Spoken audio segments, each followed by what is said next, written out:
What's going on, everybody? Welcome back to Freddy and Friends. I'm bringing another drummer buddy through, and what a good one I got today. The guys play for literally everyone. Currently on tour with Will Smith, Mr. Greg Clarke Jr.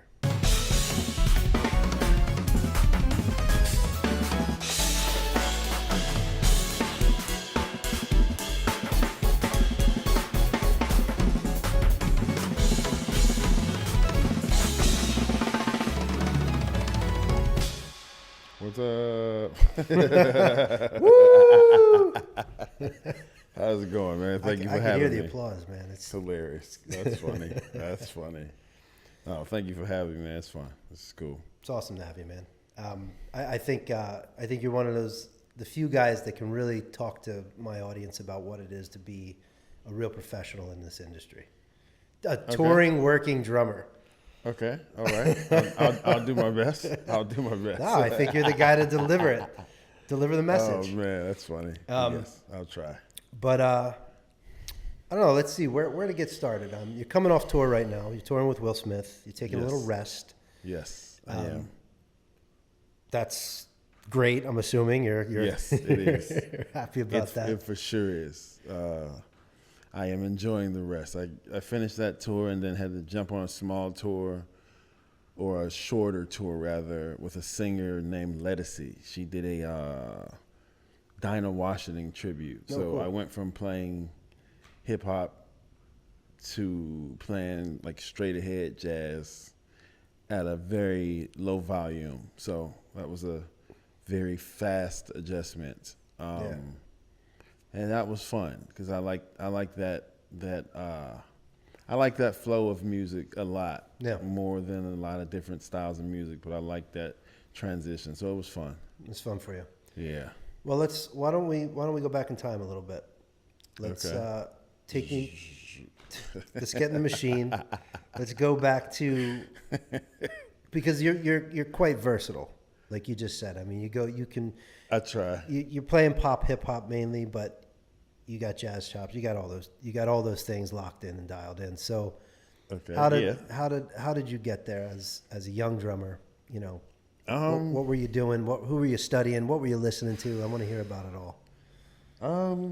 Well, of course, like most drummers, from my background, started playing in church when I was younger, and then that transitioned.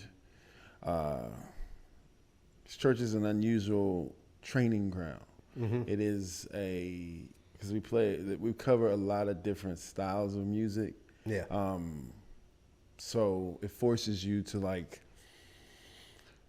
really learn music that you probably wouldn't know, or it forces you to play styles that you aren't even aware you're playing until you dive into that genre of music. But doing that turned into me playing around town, listening to other musicians and things like that. And the one big thing that musicians around town focus on is if you know music, if you know standards, if you know, be it jazz songs, R&B songs, things like that. And if you don't know them, a lot of times they have a very low tolerance for you not knowing them, because it's not their responsibility to teach you. Right. It's your responsibility to show you, and it's your responsibility to learn it. Yeah. So I started diving into different styles of music, and I credit one of my older brothers by the name of Chris Leach.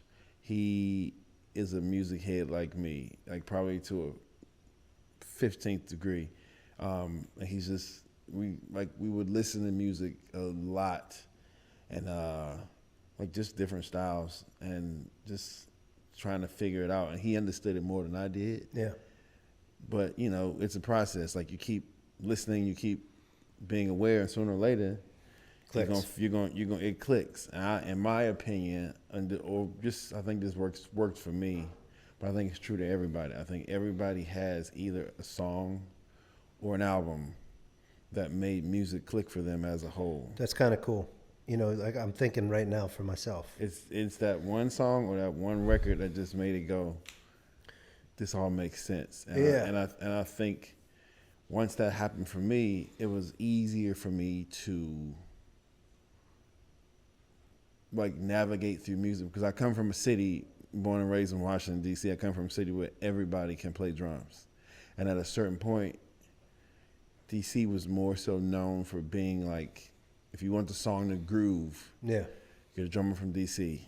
Oh, wow. And it wasn't until about maybe, I want to say 2006, 7, somewhere in there, where it shifted to, I mean, it still was that, but it shifted to like any drummer from DC can chop your head off. Mm-hmm. And it was essentially because of a hurricane by the name of Aaron Spears, God rest his soul.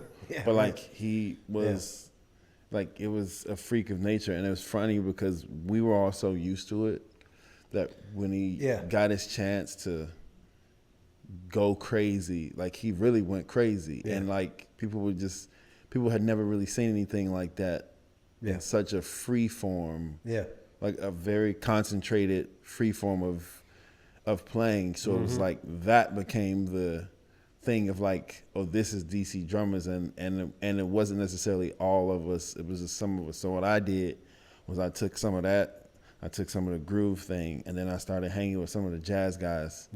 And kind of made like a gumbo thing of like of my style, so to speak, and it's translated, I think, quite well over the years. So, I mean, you're doing it, man. You're doing it. I mean, you definitely have a unique style of playing. Well, you're lefty, number one. That's the first thing. That's the first, but that really is. I mean, that's just that's the luck of the draw for you. That's what it is. But that's really there's no disadvantage, and it's just a different setup. It looks a little weird. I'm not gonna lie. Yeah, it looks very weird. It looks very weird even for me. Like it's weird for me to see other left-hand drummers play. Yeah. And the reality is, some of the guys who I grew up with or grew up watching, like an Aaron Spears or Robert Spud Seawright, Gordon Campbell, these guys are all left-handed people. Well, I'm saying you could have did that. You could have did a Billy Cobham did, or you know what I mean, like literally. But you didn't. You didn't. I didn't. Set it up. In the beginning, I did. In the beginning, I started by playing open-handed, and then one week by osmosis, I saw a drummer by the name of Robert Woods, a guy in Washington D.C. Okay. He used to have this insane Ludwig kit with like the candy cane stripes on all the time. That's the only thing I can remember about the kit. Yeah. But it was just like, I saw him, I was like, oh, this guy's playing drums, cool. And he started moving the drums, and he put the hi-hat and the snare on this side. And I was just like, that's weird. Wow. And then I went and sat on the drums and started playing. I was just like, this makes perfect sense. So you were comfortable? It made perfect sense. Oh, it made sense, yeah. Because I had been playing open-handed. You have been playing open-handed, yeah. Most of my childhood. And I sat down and played this way. And I was just like, that's cool. This is nice. I like this. But the bit of disadvantage was that a lot of times, especially playing in church or mainly playing around town, everybody's right-handed. So I couldn't really sit in. You couldn't sit in often. No. Yeah, it's super tough. And that was the only disadvantage thing. But now it made me look at drums in a completely different way. And it also forced me to be way more of an assassin, because if I'm moving the drums, I'm already dealing with people like, ugh, why is he moving the drums? Right. So once I move the drums, it's got to be worth the move.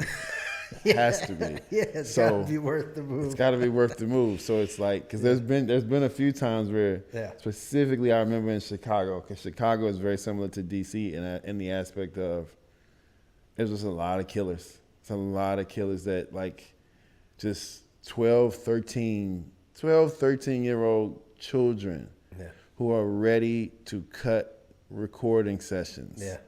Like they just train them different up there. It's crazy. And there was one time I was there and it was a jam session. Everybody from the Rex Hardys to the Calvin Rogers, everybody was just there. And they was like, I was on tour and he's like, hey, Greg, come play. And I was like, okay. And I started moving the drum set, and I could hear people sucking their teeth like, what's he doing? Yeah, and it was one of those things. And that was back in the years where, like, in DC, we used to shed a lot, and we were just always ready for like war. It was so weird. And that was one of those guys. I heard it. Like I just started going berserk on everybody. Yeah. So, but it was a fun environment, and I still have all of those friendships to this day. But yeah, that was an interesting thing. Why do you think you guys were at war? We weren't at war. It was just like, well, I know what you mean. So it's one of those things where like. But what's driving that? Like, why are you guys so driven? Don't have a clue. It's probably the competitive spirit, but it's just like Aaron started this thing in his basement. Like we were just all shared. He set up 4 drum sets in his basement, and every other Tuesday, I think, we would come over, play drums. Yeah. All night. Yeah. Like literally all night. And I can remember, and it's weird because where I'm from, it's like myself, it's Aaron, it's a guy named Jay Williams, who's the drummer for Shaka. You got Mike Reed, who's the drummer for Rihanna. He's out with Timberlake now. Yeah.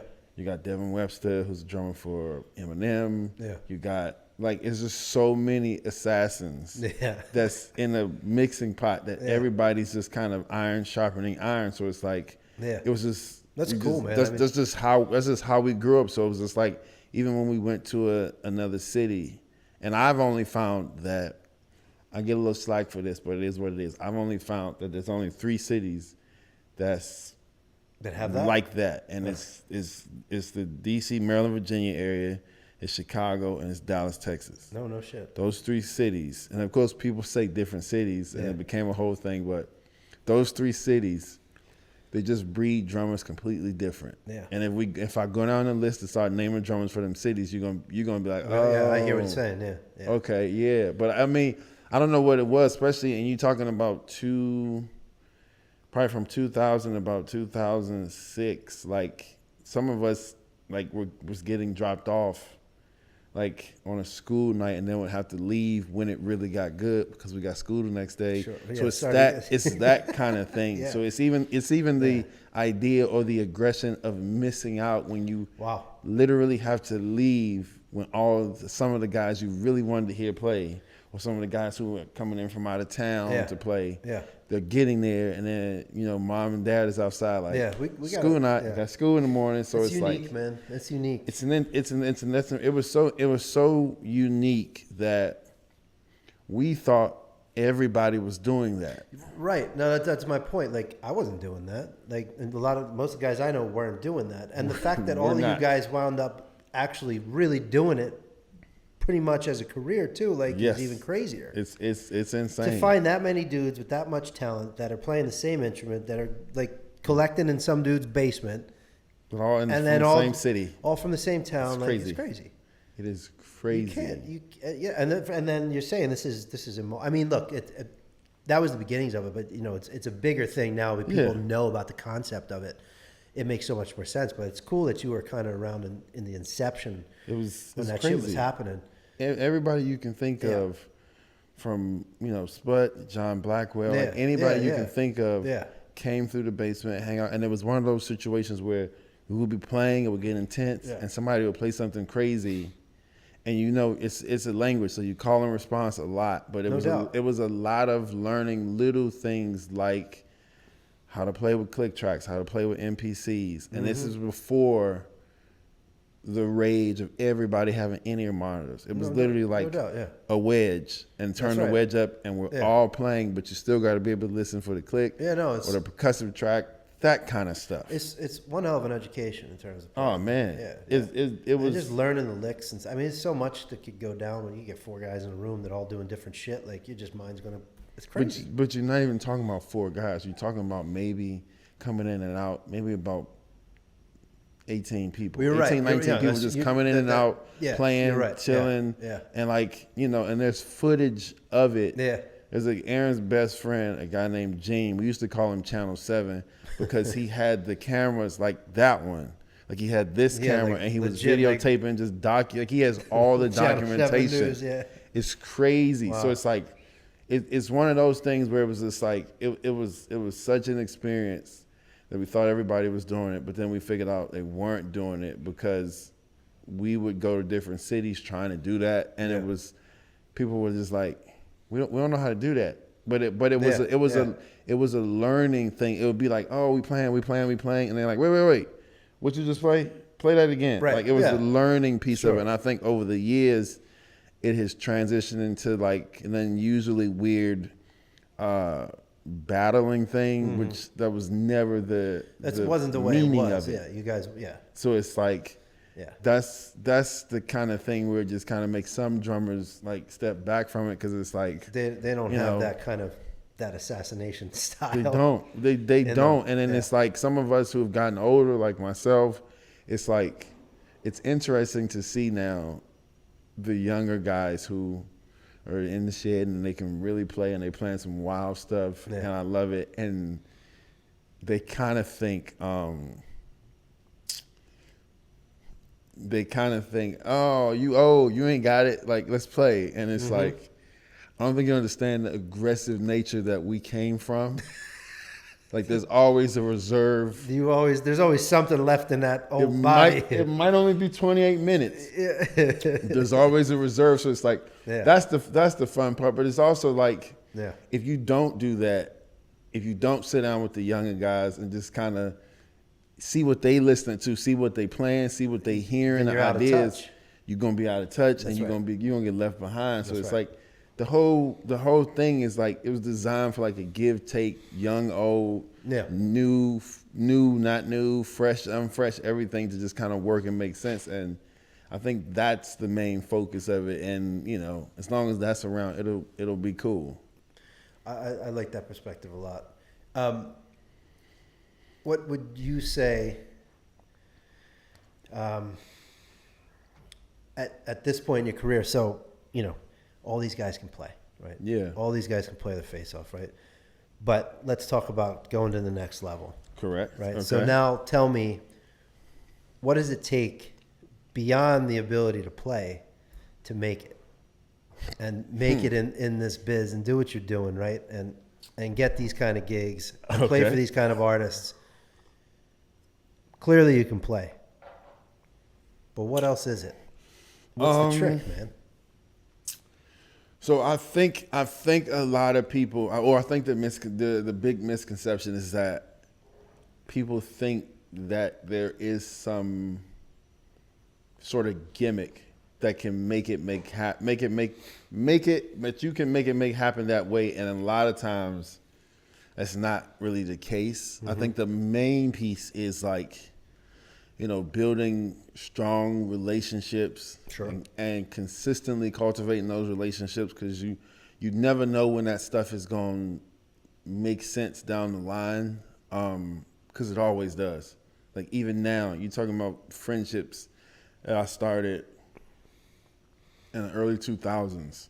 Are affecting your business still now to this day, because those people are still working or in different categories of the industry. They're finding their way, and then they're saying, hey, maybe you'd be good for this. Literally, that's one of the biggest things, having relationships and having a consistent track record of just being good at what you do, be it the actual skill set, be it showing up on time, being professional. Professionalism in those spaces works way more, because you can post a video and it'll get you in the door, but if you don't have that set of skills to keep you in the door, like you'll be gone before. Right. And these are the non-talent based playing skills. This is the professionalism, the showing up on time. Literally.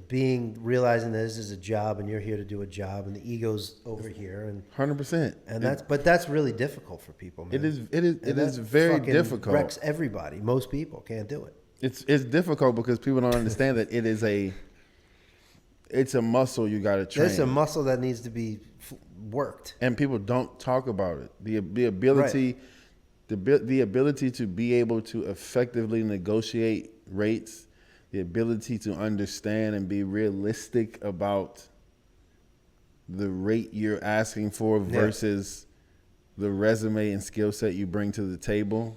Because I think sometimes people get misconstrued by, I have this many followers, so this should justify me getting a rate. And it's like, well, what skill sets do you have? Right. Or what's the resume you have? Right. Like you have to have a resume, because there's a lot of production managers, tour managers, musical directors. Right. The first thing they try to figure out is, well, who have you worked with? And I think also people like, you know, this prototype of person you're talking about that's like online, just has a lot of followers, is good.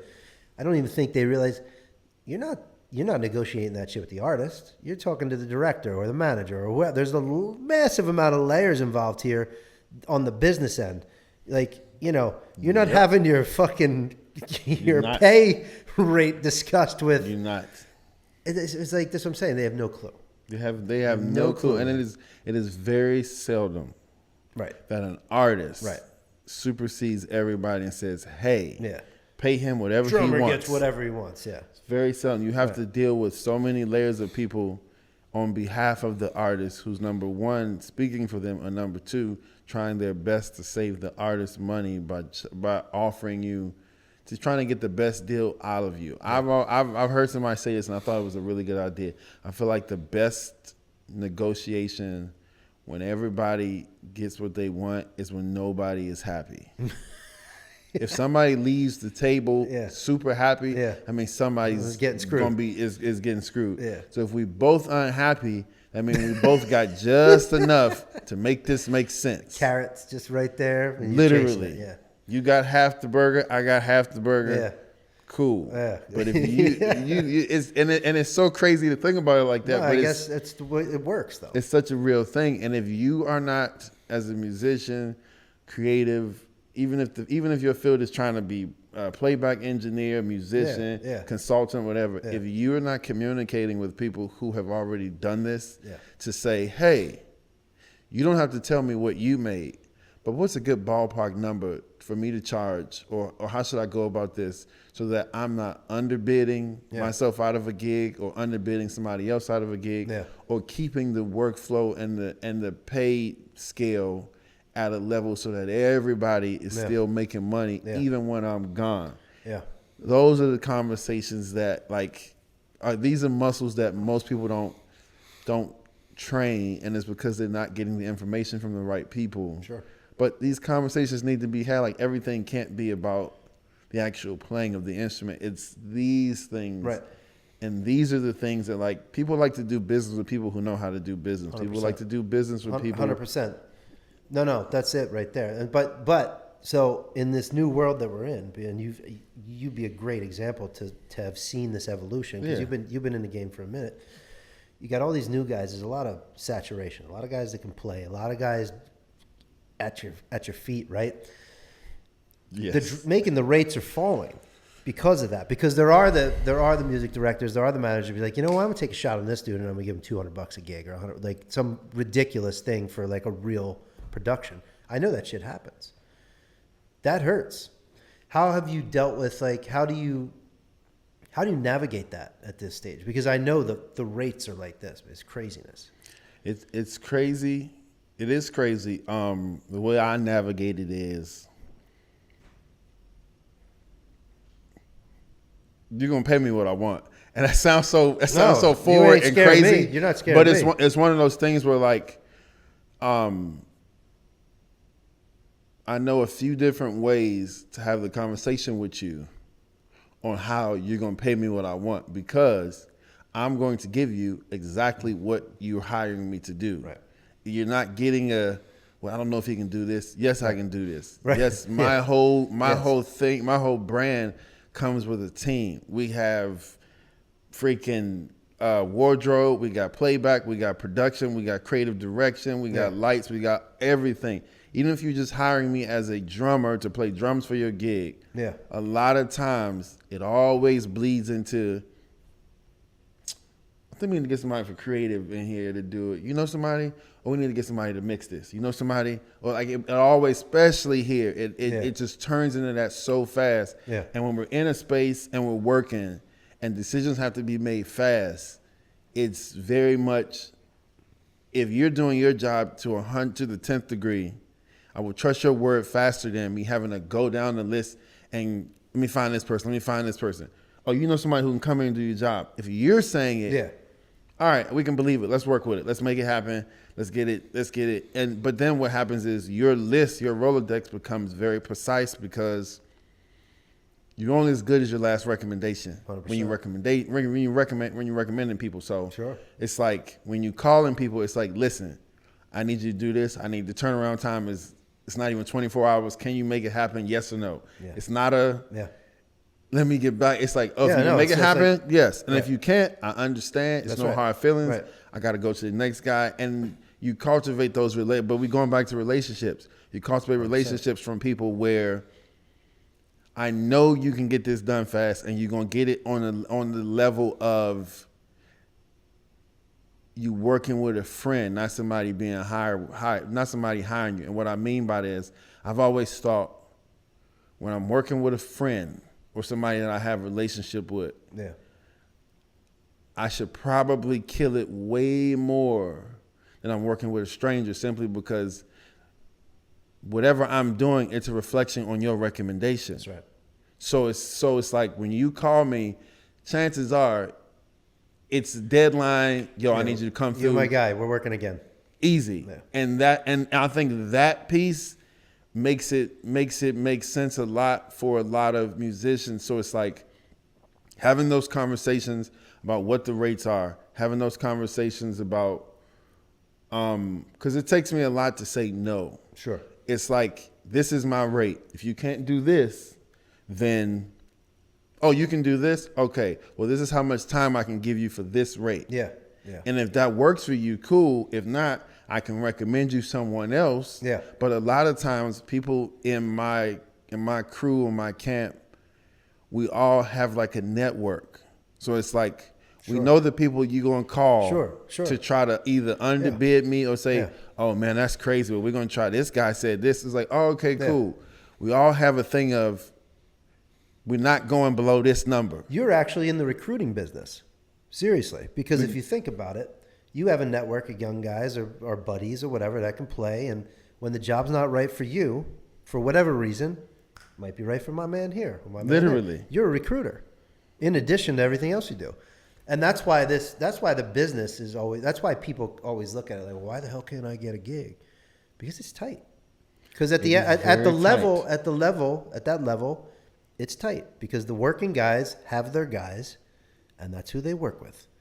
It's that simple. Of course, people come in and start their relationships, but this is what it is, and that's because you've been doing it for a while. And like when I was talking to Thomas Lang, we talked a lot about people living in the real world and people living in the virtual world. Correct. The guys that are working are living in the real world. It's no different than it was 30 years ago, 40 years ago, 50 years. It's the same shit. It's relationships. It's your circle. It's you being that recruiter for your crew. 100%. It's 100% it's that simple. that. It's that simple. Yes. It's literally that. And the interesting thing is like, we also do it in that space because it is very easy for a production manager or a tour manager or whoever the case may be to go, oh man, I think that's expensive. Let me try to call this guy to see if he'll give me a cheaper price. And if nobody is giving a cheaper price, you have to pay the correct rate. That's it. There's the rate. It's that simple. And I think when there's connection, when there's relationship, when there's honestly musician unity, it is very difficult for people to go. It's very difficult for people to go. It's very difficult for people to use others to underbid situations. But the only way that unity happens is if we communicate and say, "Hey, what are you making?" Or what's the right number? Or what's the number none of us are going under? So when they call me to bid against you, I can tell them a crazy number, so they'll go back to you and pay you your number. Like, you know the business game. So it's like, Right. When you understand that piece of it, right. it's easy for all of us to make it make sense in a way where it's like, oh, okay, cool. Yeah, I get it. I get it. And I think a lot of young musicians don't get it. Well, this is the part that's harder than the playing. I'm sorry. Yes, it is. 100%. This is the part that requires the business acumen, that muscle to be worked. Yeah, like I said, you can play. So what? What else you got? So can all these dudes. You know, at the end of the day, too, like I always tell people, the job is typically boom, bop, boom, boom, bop, so to speak. You know what I mean? It's not all that flat. It's not all the fun shit that we get to do in the shed. Yep. So the job is a lot, not saying it's not difficult, but the job is a lot more straightforward usually. 100%. It's not all the craziest shit. It's you're not unleashing that 28 minutes of intensity that you might have left in you. It's just what it is. But in order to get there, you got to work that other muscle. 100%. You're not, and it's okay. Like I think a lot of people are fearful of it. It's not a negative thing. No, man, it's a positive thing. Why wouldn't you want to build that muscle too? Why wouldn't you want to get better at every area? You know, literally. But that's not what we're dealing with. We're not. No. But it's good for guys like us. No. We're not dealing with that right now. It's good. But that's why the world goes around. That's why everybody's like, why can't everybody? No, not everybody can be a billionaire. Not everybody can make money. Not everybody can do this. Because if everybody could do everything, it would be a mess. But it's an interesting. Yeah, it's an interesting thing. I know we got off track a little bit from. No, I like where we're going. But to answer your question, the way I deal with it is, I enjoy the art of negotiation, particularly when it comes to money, because I know how to like smile and joke. You lit up when I asked you that question. You're gonna pay me because I know what I'm bringing to the table, and I think that knowing what you bring to the table makes it easier to negotiate the rates or negotiate rates for others, as I have had to do a lot since I moved here, which is also fun. So you understand the idea of putting together a budget or understanding how the budget breakdown should be, and I understand that because I asked. Asked. One of the most humbling things for me is I was asked by a friend of mine, Kim Burse, who, if you don't know who she is she's been the musical director for everybody, from Destiny's Child, Beyonce, like literally everybody. She is like the go-to for a lot of things. Yeah. And she called me, I think it might have been I met her, I want to say I met her in maybe 2008, 2009, somewhere in there. And she was music directing for a young artist named Jamie Jones. And the rehearsals in Washington, D.C., met her for the first time. Cool. We worked together, did that one show. That was it. From 2009 till about 2015, 16, I kept in touch with her. Hey, just checking on you. Hope you're doing well. Hope the family's good. Nothing crazy. Nothing extravagant. Just hope life is good. Yeah. All that. I'm watching her musical direct for Destiny's Child, for Beyonce, for the Braxtons, for Disney, everybody. Yeah. So it's like just checking in. Yep. She's swinging full circle moment. She calls me probably like 2016. So I was 16, 17. Says, hey. So you're checking in for 7, 8 years now. Just on friendship. Well, but I'm checking in on her. Yeah. She's checking in on me. Yeah. And it's like, not really a whole lot of being able to like and things like that on Instagram. Right. Because at that time, it was still heavy Facebook. What the hell we even had then, yeah. So it's like, it was that, and I think, it wasn't MySpace, but it was Facebook. So it's like, okay, cool. So it's like, we checking in on each other, blah, blah, blah. And then she reaches out and says, hey, I got to come to D.C. I need to, I'm doing this thing for Tamar Braxton. And they're shooting a TV show, but she's also doing 4 shows back to back to back. So are you able to put together a band from people in DC, put together background singers, figure out the rates, and figure out a rehearsal space, like literally the whole gambit. Yeah. And I was like, I could either say no because I don't know what I'm not sure what I'm doing. Or I can bust my ass and do this thing and make it work. Yeah, easy. Right. So I said, okay, cool. I know how she works. I know we have a short. Even after all these years, I never forgot her shorthand, because in that 2008, 2016, she jumped back in again because I was working with a singer named Raheem Devon, and he was R&B artist. Actually, the first big gig I actually got, I think in 2009. She jumped back in 2012, 13 to creative direct for him, and like that was like the rekindling. Hey, what's going on? And it was just like, so I remember the shorthand. So it's like, hey, she's coming in.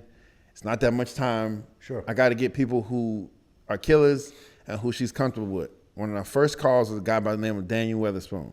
He's produced and played for everybody. Everybody. Not only that, but when Beyonce did her live at Wembley thing, when she like really went solo, he played keyboards in the band for Kim Burse.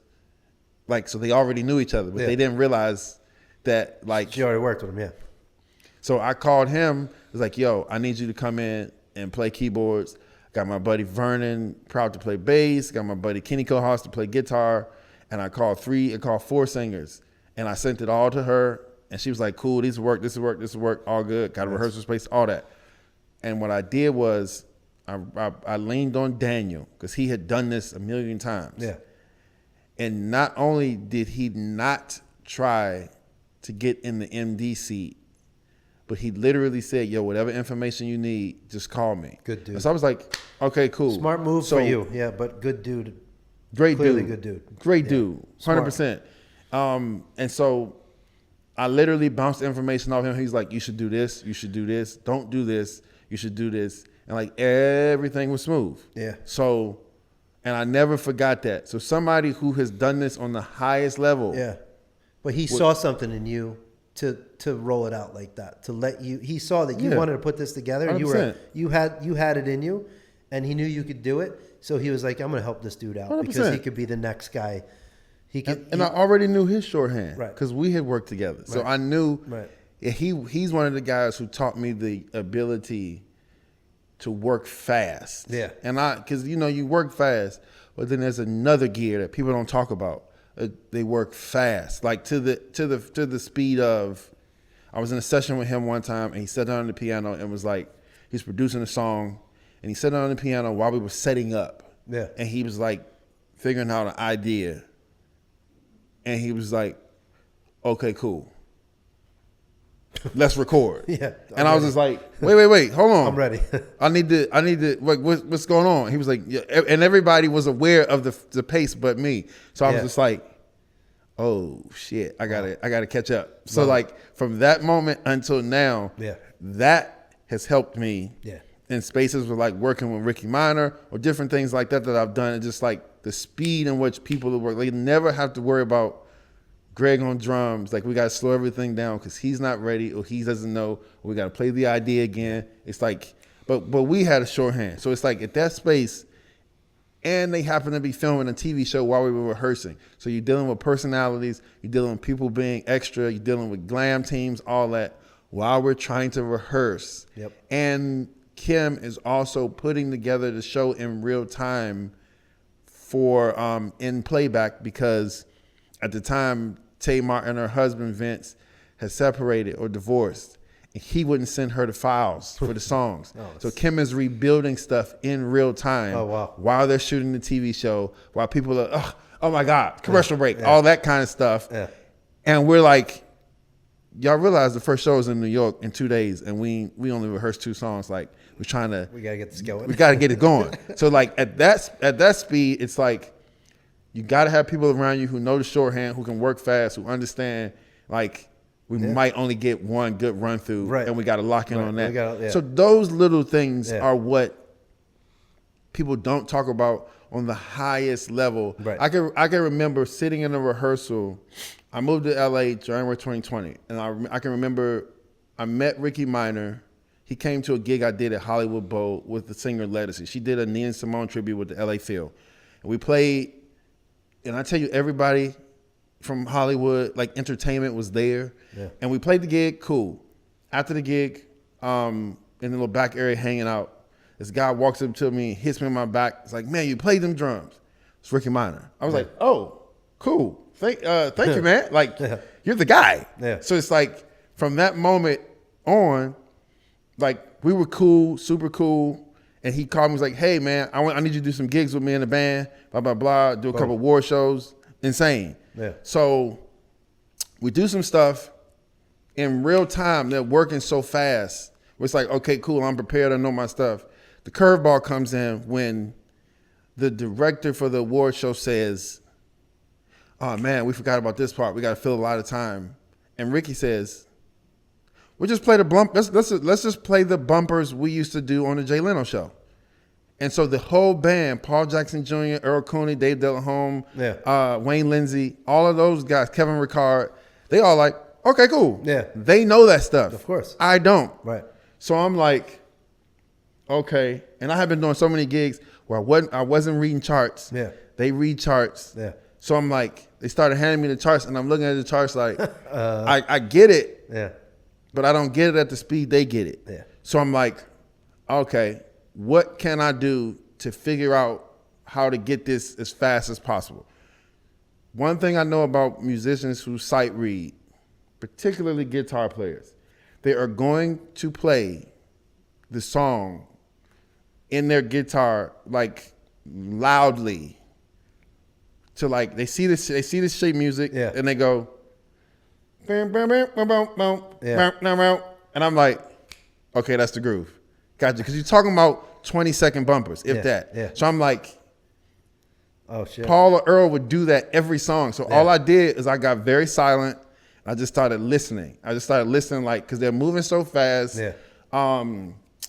Like the people, like the executive producers are all sitting in rehearsal, like everybody's moving fast. And it's an interesting thing because Teddy Campbell had been sitting in that seat for so long that everybody was just like, who's this kid? Yeah, who's this dude? And Ricky's like, nah, he's cool. He good. Yeah. And it turns into like, okay, let's get it. Like, it's a switch. It's another switch that people don't talk about where it's like sink or swim, and you cannot be like, these are learned behaviors. You can't be taught. This is not something you could work on. Like, this is just happening. It just happens in real time. And once you know the feeling, you know how to tap in and out of it. But it's like, I'm listening. I'm like, all right, cool. That was that one. Cool.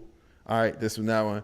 And like, I got through the whole thing without nobody, because they didn't have any audio, nothing. And they're very precise about, of course, having audio for everything, just so we can listen down, make sure it's the right BPMs, all that kind of stuff. Sure. But they were like, we don't have no audio for this. Let's just go. And I'm like, what? Did y'all forget? I wasn't on Jay Leno show. At least not with y'all. So I'm like, but it turned out really cool. And I've been consistently working with Ricky from then until now. Amazing. And just like another thing of cultivating a relationship. Like, you just never know when he's going to call. Right.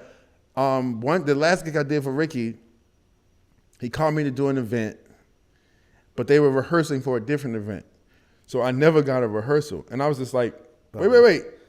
When we going to rehearse? He's like, oh, no, we don't have time. He knows you're the guy that can just kind of come in and just wing it. He's like, no, we got to do this stuff. We got to do these pre-records for the Emmys. So we don't have time to do it. And I was like, okay.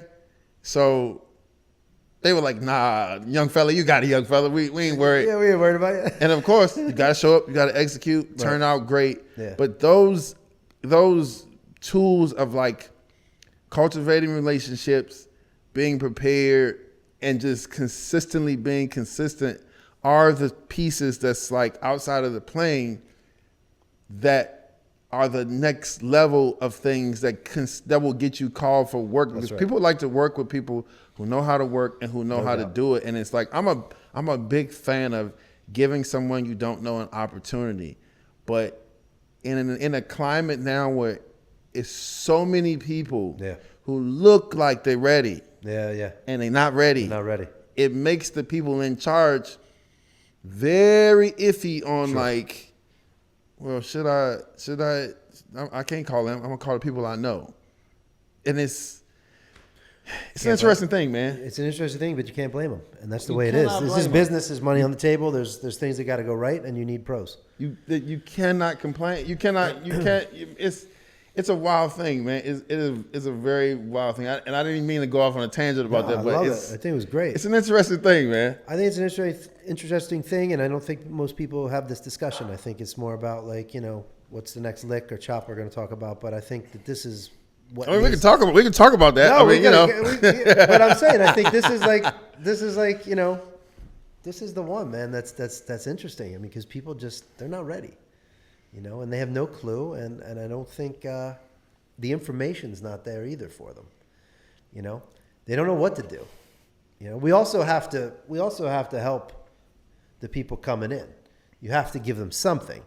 You have to give them some information. You have to enlighten them somehow, right? So we'd be doing disservice if we didn't spread the word to some degree. But you can't let in all the secrets as well. But here's the thing. I'm a big fan of helping and giving information to people who are ready to receive. That's right. It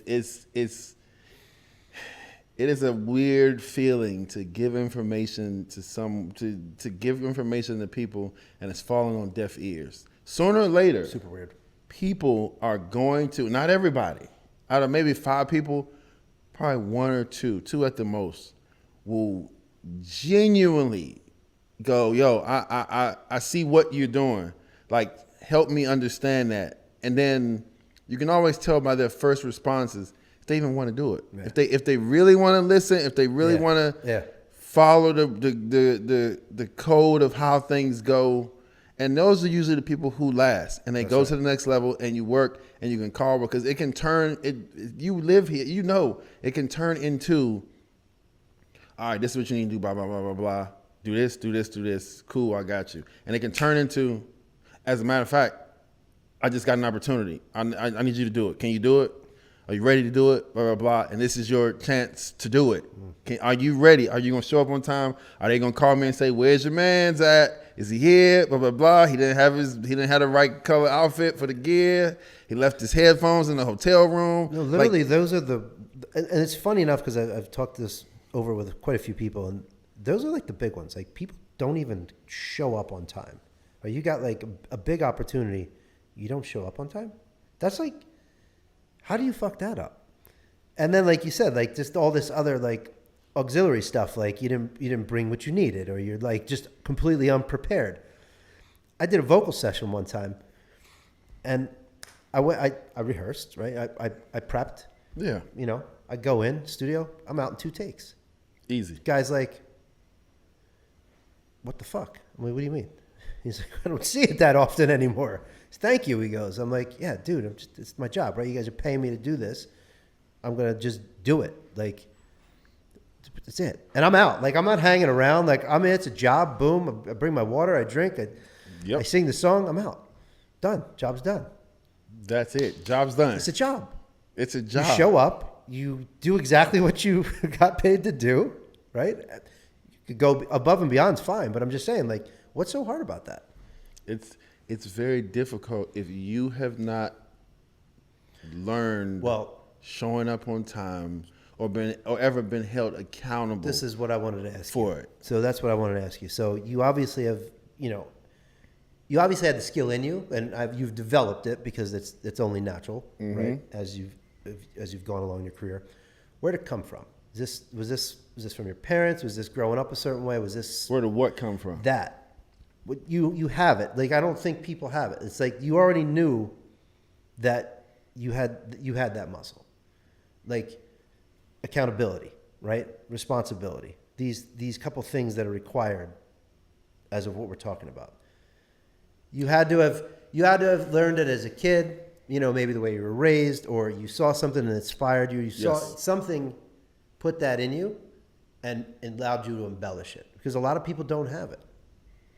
Yeah, I agree with that. And if we can be transparent, there has been times where I was late. There's been times where I can't honestly say there have been times where I was unprepared, probably late, or just over. I'll never forget as long as I live to this day. I was doing a jazz cruise, first one. First one. And bunch of musicians, fun, bunch of singers, everybody. And I went and did sound checkers for a singer named Avery Sunshine. She just won a Grammy too. Amazing. She's phenomenal. I was doing a gig with her on a boat, and sound check, killing, amazing. Oh, we're gonna have some fun, all that good stuff. I went and laid down, and I wasn't familiar with like the way a ship can really rock you to sleep. So I laid down and I was just like, I woke to like maybe 10 missed calls. And it wasn't that I was late gig. It's like if we were supposed to be like side stage at 7:45, I woke up at 7:55. Mm-hmm. And I was just like, but people know I don't be late. So if I'm not there, something's wrong. Yeah. So I'm like, oh my God. Yeah. So I literally like jump up, grab my stuff, like run down. And it was crazy because where my room was, I had to go up the elevator, go down the hall, and go up another elevator to get to the stage. So it was like a whole maze thing. Yeah. And we got on stage.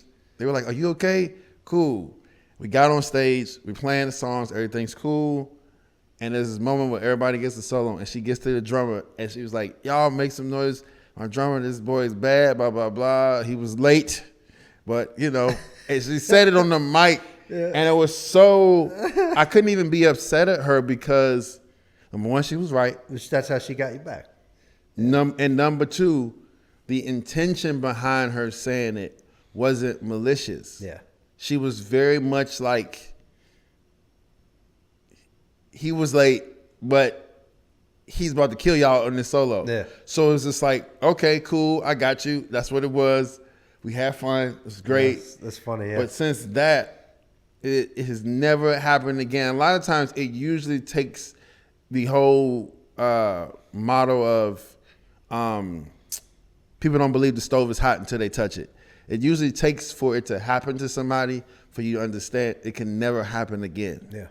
So those kind of, but also with my like, even with my mom and dad, it was like, yo, be on time. We got to leave. Because my mom, even though she's in the medical field, she's played piano forever. She's probably one of the best sight readers I know, which is insane because I just never asked her to teach me how to sight read. Yeah. I had to learn this way because she was busy. My dad also plays the flute. My sister's like, I have a very musical family. So like the thing of, but I think I'm actually the only one that does music full time. So it's like, the thing of learning these kind of things, it was just like a very young age. Show up on time, do your job. If you're supposed to load the dishwasher, load the dishwasher. If you're supposed to sweep the walkway, sweep the walkway. Like these little things train. If you got to be in position to play for the children's choir at church, you need to be there on time, blah, blah, blah. All these kind of things just never leaves you. Yeah. And I don't think a lot of musicians, young or old, because I can't even just say it's young people. It's just people with less experience do it. Because I understand with age comes experience, but I'm a firm believer of with experience comes experience. And then sometimes there's young guys who have more experience in a field than an older guy who might be bitter because he doesn't have as much experience as the younger guy. He might have more knowledge, but he might not have more experience. So the marriage between his experience and your knowledge coming together, that's a recipe for success. But I don't think people think that way.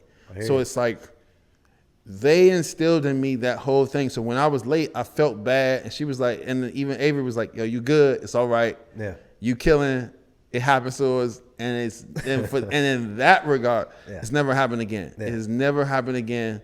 And you know, every now and again, you oversleep for lobby call. But I have never been late for a gig since then. And I don't plan on being, because at a certain point, especially at my age, people are watching to see, because the last couple of years, I've been in either a musical director seat or like a consultant seat for hiring different people. So it's like people are watching me to see, well, if he's late, I don't got to be on time. So it makes me want to makes me want to extra be on time. That's right. Makes me want to extra do the right thing. It makes me want to to the point where sometimes people that see me on a gig outside of that, and they go, "Oh wait, Greg is really insane. Like he's really crazy." and it's like I have to turn that switch off and be very professional. Yeah. Be all right, because people won't listen to you if you're not operating in the space of which you're trying to get them to operate in. So it's a different thing on many occasions, but it's a fun and consistent learning experience for me. So, I like it, I guess. I think it's great. You said earlier, a lot of people you knew heard this one piece of music or one record that I knew you were going to go back to that. That kind of, well, I had to. I knew you were going to go back to that, which is fine. I'm assuming you remember what that piece was. I do. I 100% do. So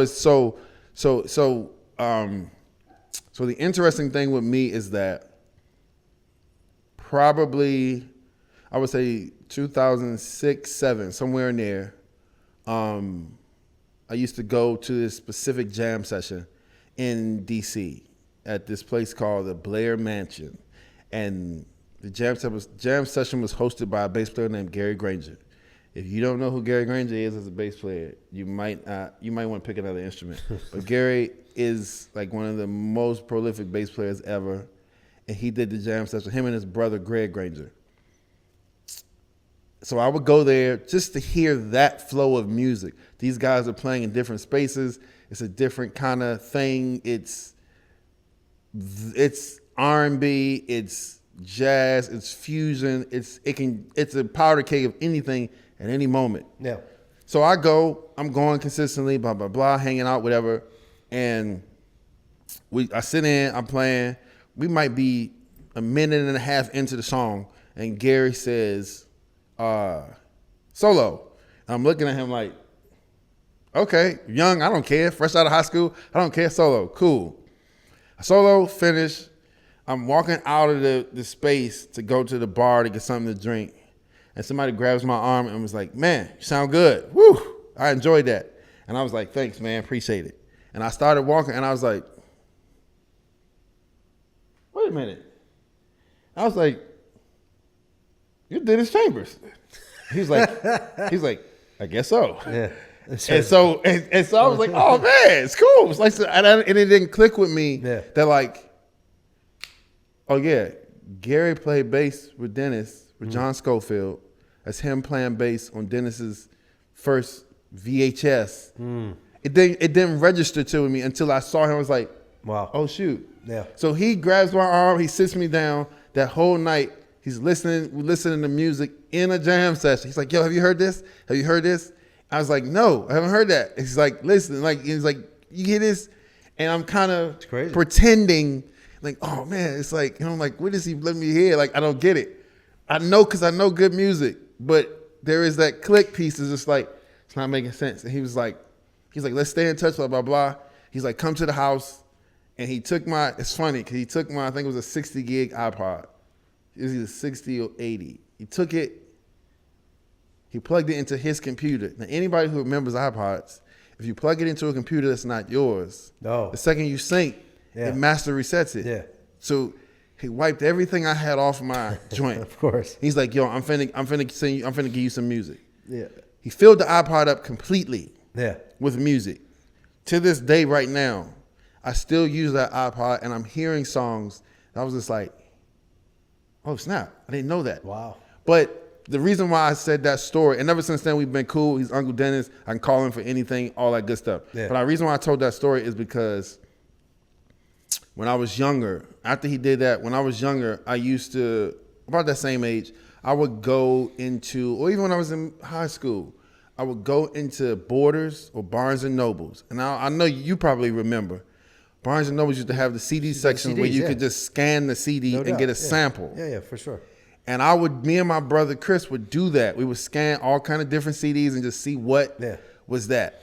Yeah. And there was 2 CDs I scanned, and I was just like, oh, this makes sense. It was a CD by a piano player named Yutaka Yokokura. Okay. Now, a lot of people don't know it. I've only met like 4 people who was like immediately, what do you know about that? Yutaka, I know him. Like literally. Yeah. And this is a guy, he's a piano player. He was a GRP recording artist. And GRP, if you're not familiar with it, was a record label that had everybody from the Yellow Jackets, Dave Grusin, all those people. So I heard this CD. It was called Yutaka Yokokura, Another Sun. I listened, I scanned it, I heard it, I was like, I like this. I don't know why, but I like it. Yeah.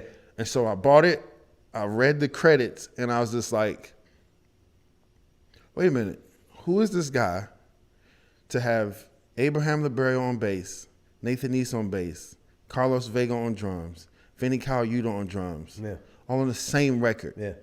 Who is this guy? So it forced me to do a deep dive further into like, okay, GRP, I've heard that. I mean, I've heard that. It started making me go back. It's like, wait a minute, GRP, the Yellow Jackets, one of my favorite records. Well, all their records, but literally Live Wires is one of my favorite blueprints of music ever. Yeah. And it's like, wait, this is all the same level. It's the same record company. And it's like David Grusin. Oh shoot, wait a minute. One of my favorite drummers, Carlos Vega. Right. Wait. So it started connecting the dots in a way that was just like insane. And it's like, even to this day, I listen to Yutaka's record and I know exactly which songs, I listen to this so much, I know exactly which songs the skips are going to happen because I listened to the CD so long that when I imported it to iTunes, it imported the skips, the scratches, everything. So like the record was Yutaka Yokokura, Another Sun. And then later there was a record that I heard by Pat Metheny. And I was like, who is this guy on the drums playing? And it ended up being Antonio Sanchez. Oh, man. So I was just like, I think it was Pat Metheny, Speaking of Now. And I was just like, sonically, this record is insane. Yeah.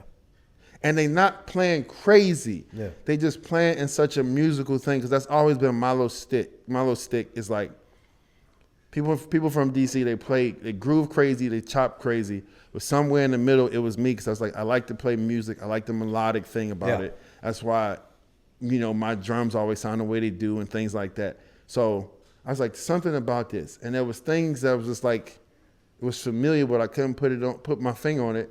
And I was just like, I'm listening. Okay, cool. The guy's singing. I know his voice from somewhere, but I can't register it. Come to find out, Richard Bona was singing on Pat Metheny's record. And I was like, well, wait a minute. Richard Bona, the bass player. Just goes on and on. Like, it just started connecting the dots so crazy that I was just like, oh man, like it's sensory overload, but in such a good way. So then what happens is I go back and started listening to the stuff that Dennis put on my iPod. Yeah. And you got VSOP, and you got Mahavishnu Orchestra, and you got Yellow Jacket stuff, and then you got stuff that Dennis did with Steely Dan. You got stuff that Gab played with Steely Dan. Yeah. It's like it's a well of knowledge that was just like, he gave me the blueprint, and I didn't even know I was walking around with the blueprint to make this make sense. That's right. Or I didn't know how to access it. Yeah, yeah. It's like having a keyboard and don't understand. You don't know how to get past piano. Fruit today. So it's like fruit. So to answer your question, it would be Yutaka Yokokura, Another Sun. It would be Pat Metheny, Speaking of Now. Okay. And then I would say the third one would probably be Yellow Jackets, Live Wires. Cool. Because those three records were the ones that it just kind of made it all make sense, and it made me understand. Okay, let me go back and listen to this Elvin Jones that Dennis gave me.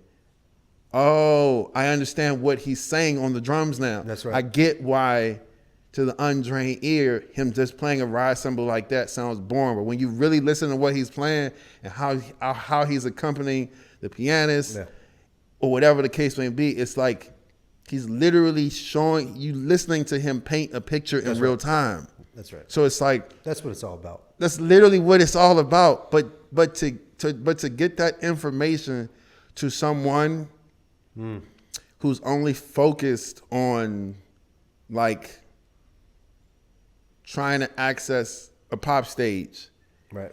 It's like knocking your head against the wall, and it's draining. You have to literally wait and be patient for them to come to you and say, because in LA, a lot of things happen as people want to play R&B gigs or they want to play pop gigs. Right. And they don't understand it's a whole nother market of like jazz fusion. And a lot of those jazz fusion people have access to TV show stuff. Sure. Or sight reading stuff that ends up on movies and things like that. Sure. Because it's a relationship thing. It's literally, oh yeah, I remember you. Yeah, you playing. Let's get it. Like, or I'm gonna recommend you. I'm gonna call. I got this guy. Like that has happened so much. Yeah. And I think people underestimate the connecting dots of being aware of music, having a shorthand to know how to access music here. So when someone says, we in a session and someone says, I need a groove that's something like,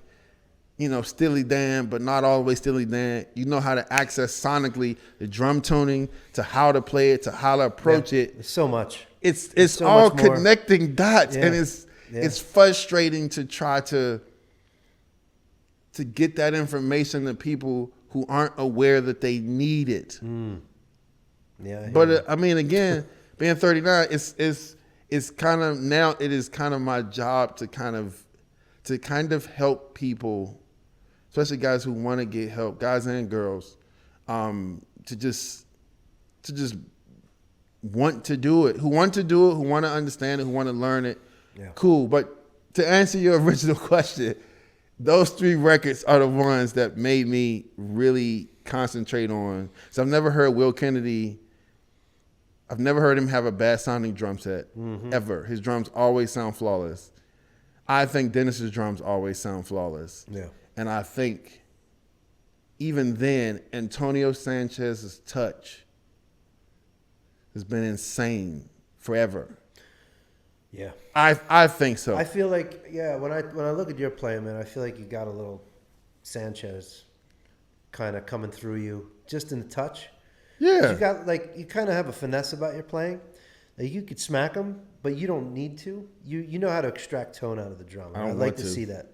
No, but I like you're very loose, right? You're very loose, and it looks like you're not working too hard, which is the perfect. No, I'm saying that I'm laughing because everybody always says it looks like I'm not trying, and I was like, I don't think y'all understand how much I'm trying. I completely understand the way that I refuse to overwork my limbs for something, even down to my drumstick.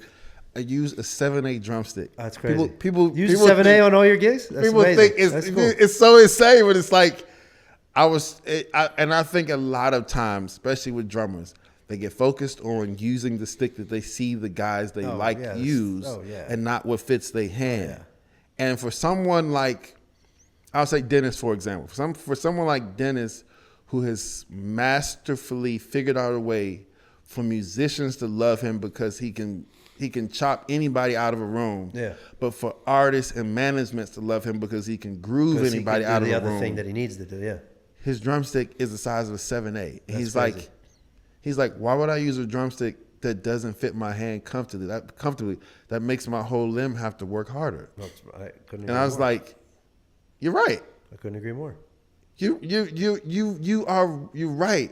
So that's literally the concept that I have used, and it's like I dabble in different sticks now and then, 3/8s and 5/8s and things like that. But like, if it's not broke, why are you trying to fix something that ain't broke? Because people are chasing things that are not important in this. In where we are today, people are just chasing a lot of bullshit, right? They're chasing all this technique. They're chasing all this speed. They're chasing all this, all this odd time layering.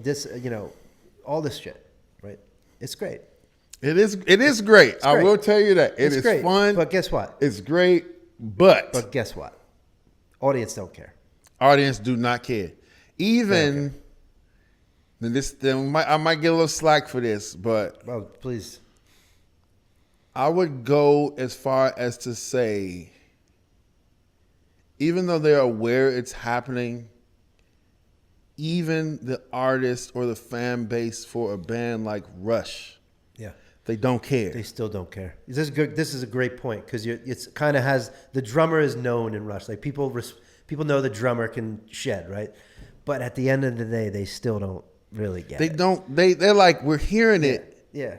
But we don't. Right. really care that it's you subdividing. Right. We get it. Like, unless it's a band and their fan base. Like, I was in on this tour. We were in a city in France. I thought is probably one of the most amazing cities. Orange. And the day we were there for like 3 days. The day we got there, the next night before we played, the next night Dream Theater was doing that last show of their tour. So we went and saw Dream Theater in this amphitheater that was insane. Yeah. Like they were killing it. Like, but their fan base is very clear on. We coming here to hear y'all subdivide. Right. We coming here to play 9/16. Right. There's their group. There is a group of that's listeners. their thing. Yes, but the average listener, a lot of times, the average listener doesn't even understand that the Mission Impossible intro is a clever way to create ideas. Right.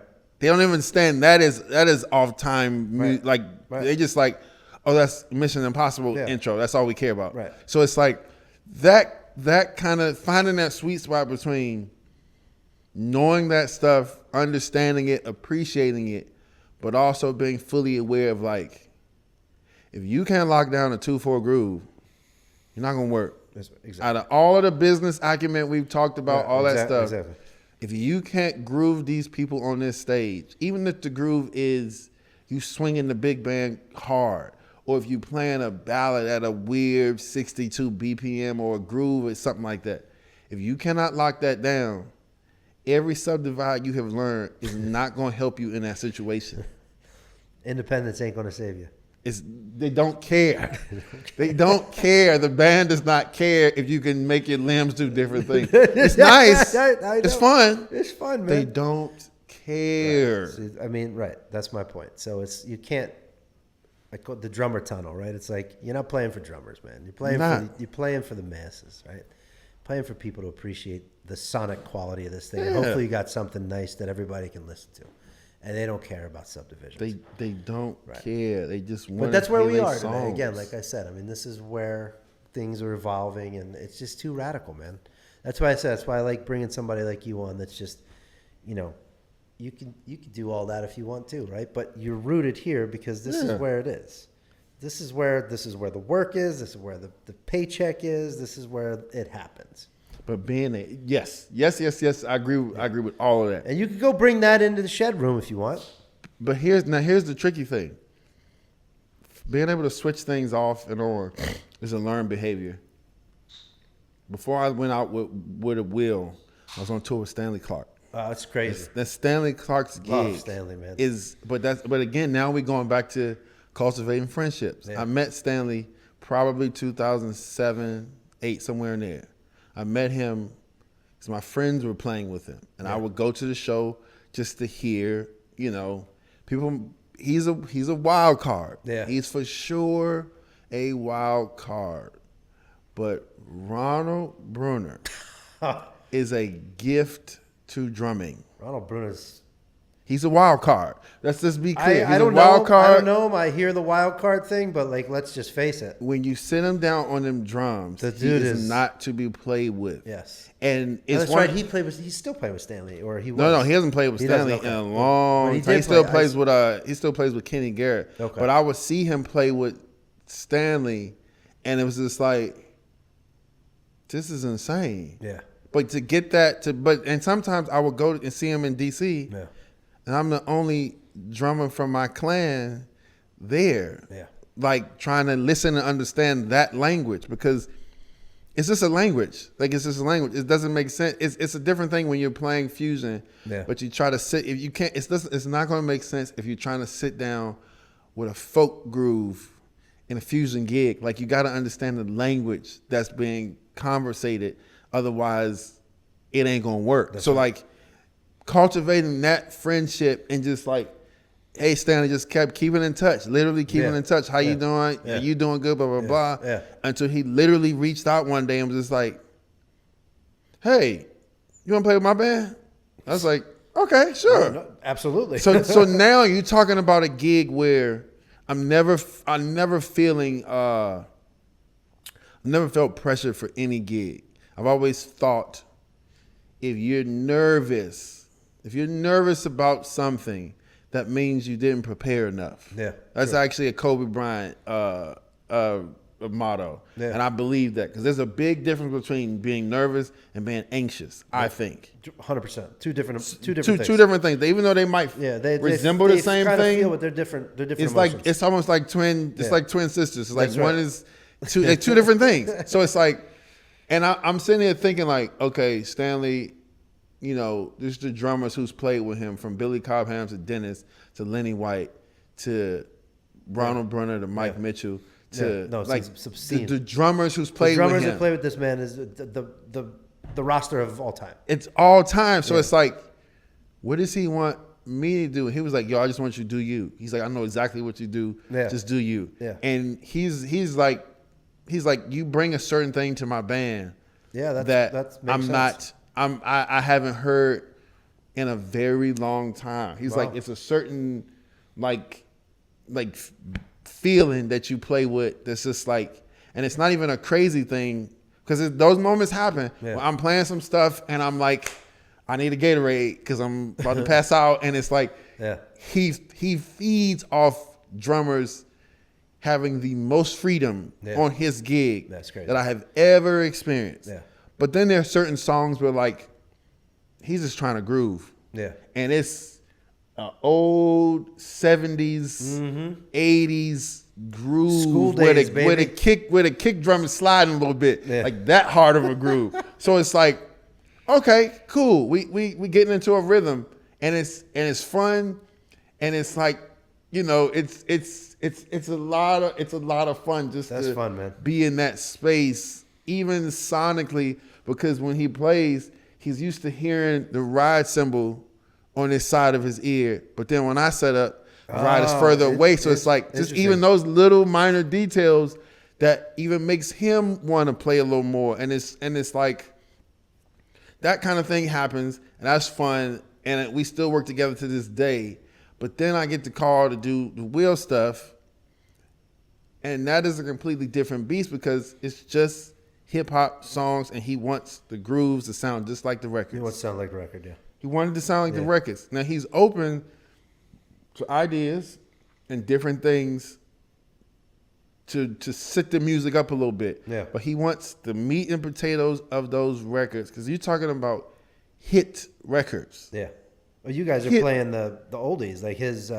Getting jiggy with it, Miami, Men in Black. You're playing like Men in Black, yeah. Literally, he wants the songs to sound like the records. Yeah. Now, so the sweet spot is, how do I make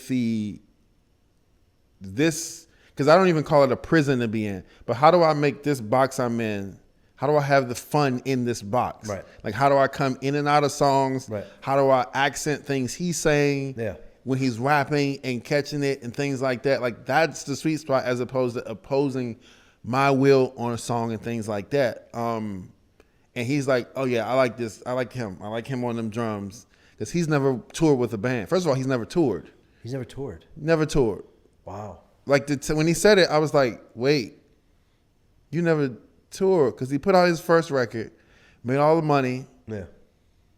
Then his words, not mine. He's like, I made all the money. I went broke.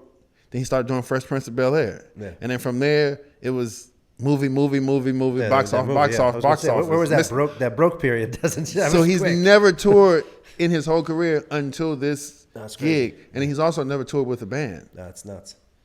So it was like that sweet spot of making him comfortable, making him enjoy what we're playing behind him, getting him familiar with someone who is listening to, because this getting his ears familiar with him saying raps like on your mark, set, go, like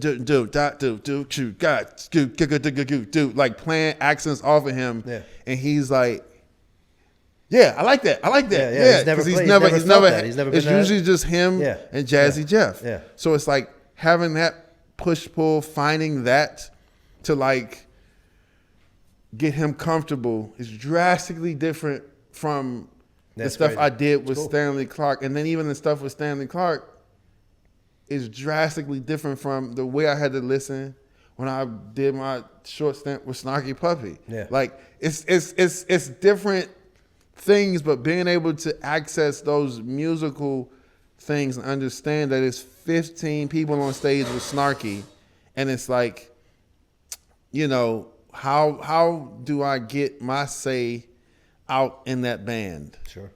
Without me sounding like I'm trying to play over top of everybody. Yeah. Like those kind of, it's just different kind of things where it's been learning tools. And then anytime somebody asks about it, I'm like, sure, yeah, this is what I did. This is how I prepared. Yeah. This is things you can do if you're trying to access these spaces. I'm going to tell you where to go. Yeah. It's up to you to go. It's up to you to sit in those spaces because they're not always going to be fun and exciting. Sometimes it might be a boring jam session and you might learn one thing, but that one thing might help you in the gambit of all these things. It's always the weird, unusual jam sessions that turn into you getting called for a gig.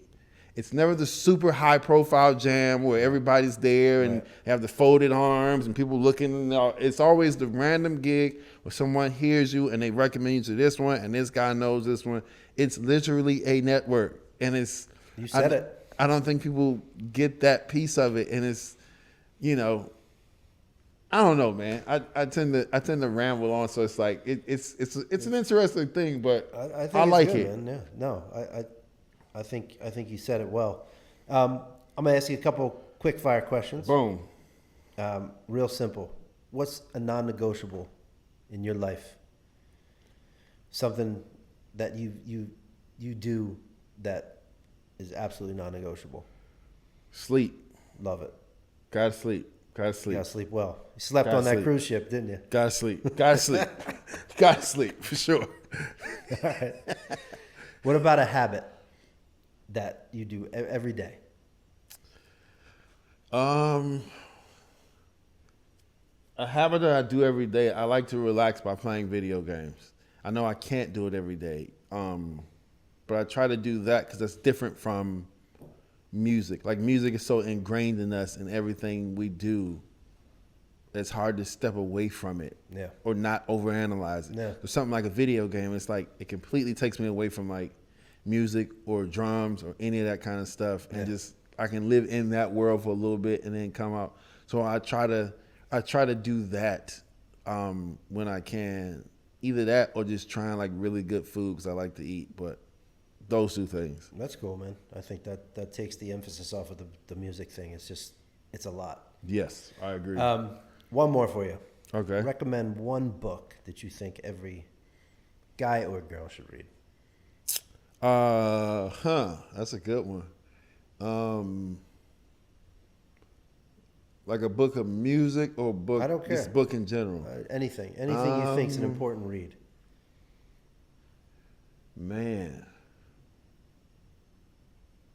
Shucks. I would probably have to say The Art of War. Oh, boom.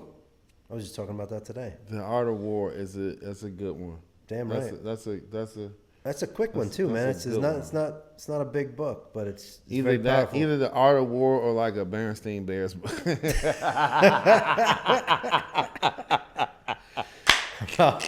With that, my friend. Oh man, that's funny. It's been a pleasure having you on, man. It's all good, man. It's been cool, fun. man. This has been really fun. Why don't you tell the audience where they can find you? Hey, you can find me on the socials. Is this my name, Greg Clarke Jr.? If you know that name, you can find me anywhere. But that's how you just keep up to date with me and what I'm doing and things like that. And yeah, it's pretty much it. Fantastic, man. Thank you so much for coming on. It's all good. Thank you guys. Man. Thank you. Woo! Bravo.